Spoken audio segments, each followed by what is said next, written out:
Boys, it's Chins. Believe it or not, I was wrong about the main event. Brutally wrong about the main event. Forgive me, it's fucking, what is it? It's 10:10 a.m. I'm a little bit slap happy. Been up all night. Really, really, really fun card. Prelims were fucking abysmal. Like, really bad, with the exception of, like, maybe two fights. The main card was fantastic. Really, really fun to watch.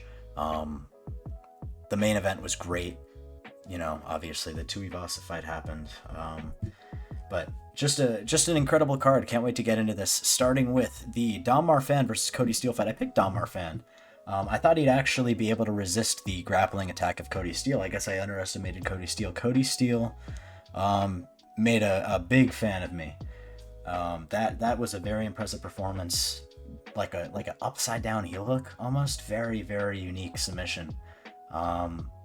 Great, just a great fighter, Cody Steele. I will definitely be looking forward to his fights in the future. Moving on, Jonathan Mikhailov versus Temba Garimbo. This fight was fucking boring, man. Temba looked actually a lot better than I thought he'd look. Mikhailov just, you know, I low-key scored it for Temba too. I ain't even gonna lie. I picked Mikhailov though.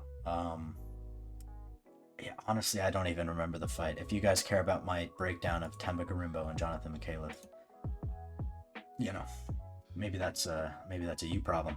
Wes Schultz versus Ben Johnston. This fight was terrible as well. Ben Johnston has no chin. I really do think I can knock him out. I think anybody could knock him out. Puts himself into a guillotine. Not puts himself, but just gets caught in some lazy guillotine that 99% of fighters in the world would not get caught by, and loses. He fights like a dad off the couch, you know? That's what he reminds me of. Wes Schultz is a dog shit fighter. Colby Thickness beat Vince Morales. Again, I scored this fight for Vince Morales. I picked Colby Thickness. I scored it for Morales. Really, really surprised that Morales didn't tap out in the first round. Really fucking tough fighter Morales is. I said it in my picks video. Morales is a way better fight than his record makes him out to be. Way better fighter, sorry. You know, Thickness is a great fighter as well. I do rate Thickness pretty damn highly. At least compared to how people talk about him online. I feel like people don't really see him as a serious contender. He's really fucking solid. He's a wacky fighter. He's like a Tim Elliott, you know? Nothing much to say. Vince Morales, in the third round, nearly knocked him out. Decided to go for the Peruvian necktie, of course. Yeah, Vince Morales is just a dog. Really, really fun fight towards the end, but overall, nothing to write home about. Jacob Malkoun versus Gerald Meerschaert. This fight was dog shit. I actually think Gerald Meerschaert won it. Yeah, I think that refs need to, sorry, not refs, I think judges need to start valuing the, I think sub attempts should be scored more, is basically what I'm trying to say. I don't think Gerald Meerschaert lost that third round. I don't. And if anything, I think Jacob Malkoun looked way worse in that fight, considering the fact that he was a minus 1800 favorite and he was fighting old man Gerald Meerschaert. But round 3 Meerschaert, you know, he pulled up once more, perhaps for the last time, but he pulled up once more, and I think he won this fight. I think this was a robbery. I picked Jacob Malkoun, but I just want this to be known. I think Jacob Malkoun's one of the worst fighters on the roster. I fucking hate him to death. I really dislike him. He's boring. He's trash. He has no defining skill whatsoever. Not a fan. Moving on to the Junior Tafa fight.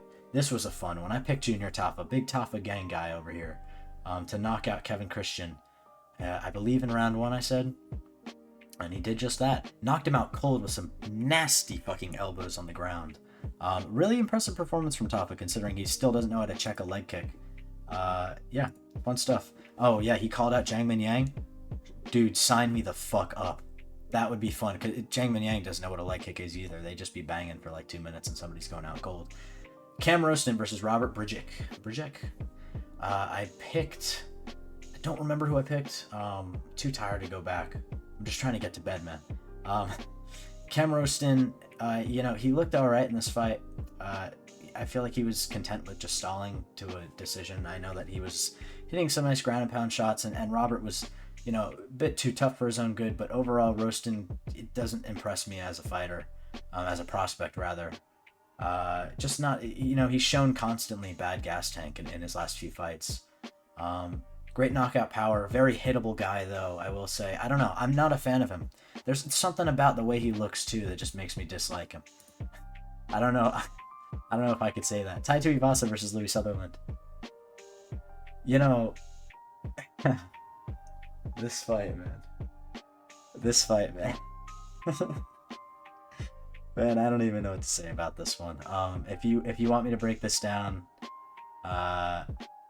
you know, request it in the comments. I'll give you a full paragraph about what I think about Tai Tuivasa and Louis Sutherland.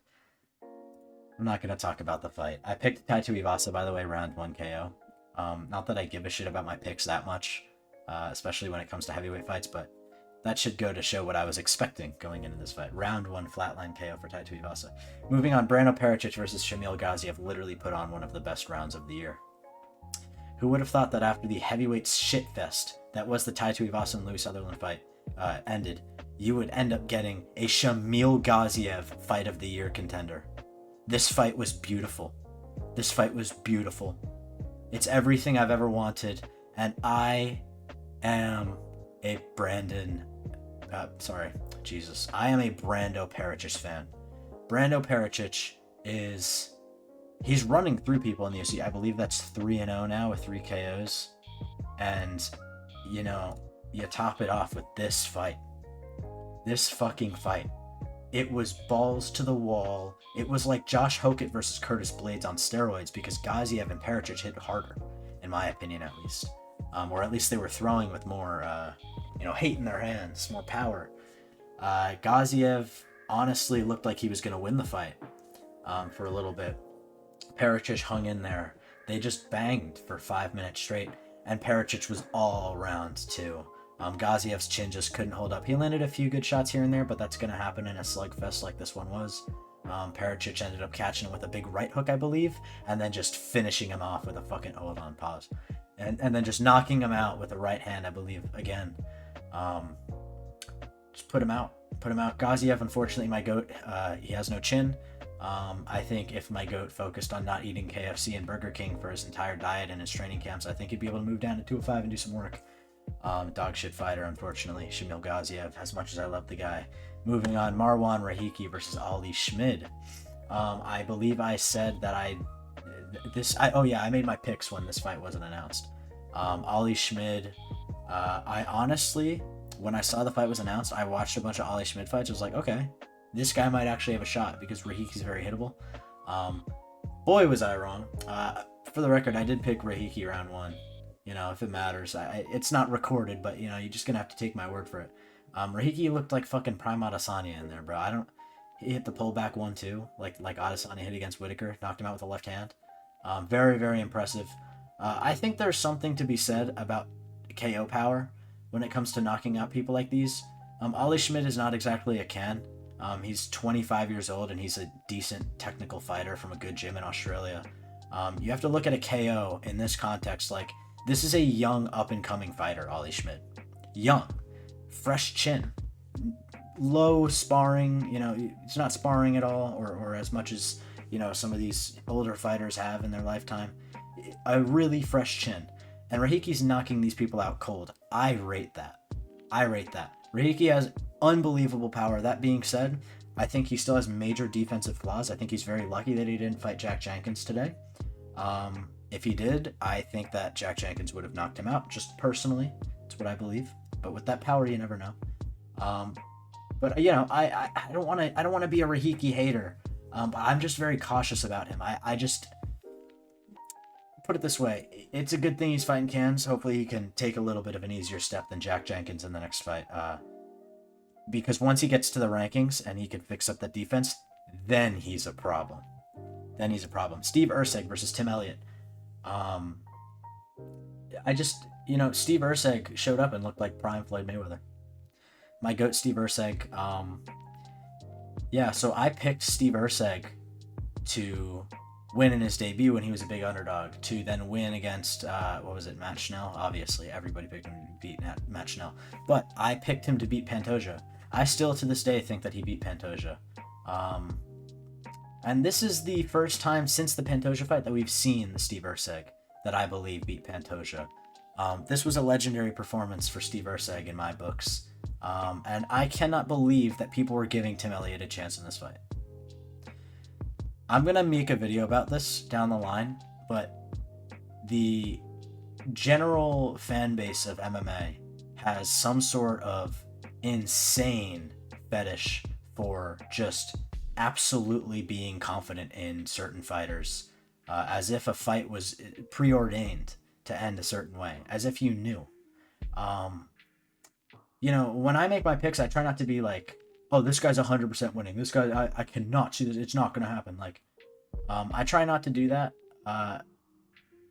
You know, people were acting like Tim Elliott was the next coming of Jesus. This guy has 14 professional losses, and he has a lot of losses that are extremely questionable.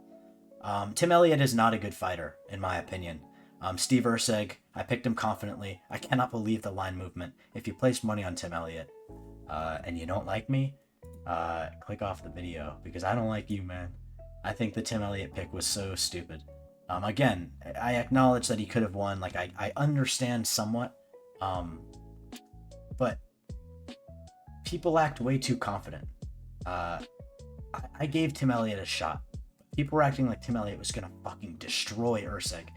He has no KO power, and in my opinion, Steve Erceg is technically one of the better fighters in the division. If you don't have KO power, you're probably not going to beat him. Moving on, Beneil Dariush versus Quillen Salkeld. Hey, he had me worried for a minute, bro. I'm not gonna lie. Quillen Salkeld had me worried for a minute. I thought he was about to get fraud checked by a big old man, Beneil Dariush, the fucking glass chin of all glass chins. Boys, I think we have found the new chinniest fighter in UFC history. Honest to God, I believe him to be more chinny than Johnny Walker at the moment. I really fucking do. Maybe I'm wrong about that. But yeah, you know, just a basic first round KO. Knocked him out with a really sneaky shot on the bottom, under the guard of Dariush when he was trying to protect himself after he was on the ground. Just a really nasty KO for Quillen. Never had a doubt, bro. Never had a doubt. Yeah, you know, he just tripped, bro. He slipped on a banana peel. Good KO for Quillen. I want to see big things from Quillen in the future. I want to see big things. He is definitely a future top 5 fighter in my opinion. I really look forward to him, you know, potentially making a splash in the top 10. 155 is tough, but you know. Moving on. Carlos Prates versus Jack Della Maddalena. I picked Jack Della by round 3 TKO. Man, I can't even be upset about it. Jack Della, you know, he's a fucking dog. I knew he wouldn't go out. Really did have a strong feeling that his chin would hold up in this fight. But Prates just lit him up from every angle. The leg, the body, the legs, the body, the head, everything. Prates was lighting him up, and he had his hands down the entire fight. The only notable things that Jack Della did, you know, he landed some really nice counter shots in the pocket when Prates was going in. But for the most part, this was a Prates destruction of Jack Della. I'm upset because Jack Della is one of my favorite fighters, but at the same time, I was cheering for Prates towards the end, because how sick is this motherfucker? How sick is this guy? I mean, he can't keep getting away with the shit, but he fucking does. He is, and I will say this every fucking time I bring him up, the most lethal KO artist in the history of the 170-pound division. It's not even up for debate. He's literally head and shoulders above everybody when it comes to KOing people. He'll probably be the greatest KO artist in the history of this sport if he keeps this up. It's absolutely insane. Carlos Prates, take a fucking bow, man, because that was a banger. And Jack Della, in my opinion, honestly, bro, like, this fight just proved you can't stand with Carlos Prates. Jack Della is still one of the best fighters in the division. I think he beat anybody else on the feet, but I thought he beat Prates. Prates is just too fucking good. Too dangerous. He hits way too hard. Jack Della hung in there. I don't really know what to say other than just what a fight. What a performance by Carlos Prates. Just a great card. towards the end of it. The prelims sucked. The main card was great. No complaints from me. I'm going to go get some well-needed rest after I make this thumbnail. If you enjoyed the video, please subscribe. I'm busting my ass to get these out and extending the time that I don't sleep. But yeah, I will be dropping my Hamzat versus Strickland picks tomorrow. Boys, I will be attending that event in New Jersey next week, so I probably won't be able to get out a instant reaction right after the card, but I will probably be able to get it out within a few hours. So yeah, there we go. Thank you guys for watching. This has been Shind. Carlos Prates, man. What a fucking demon.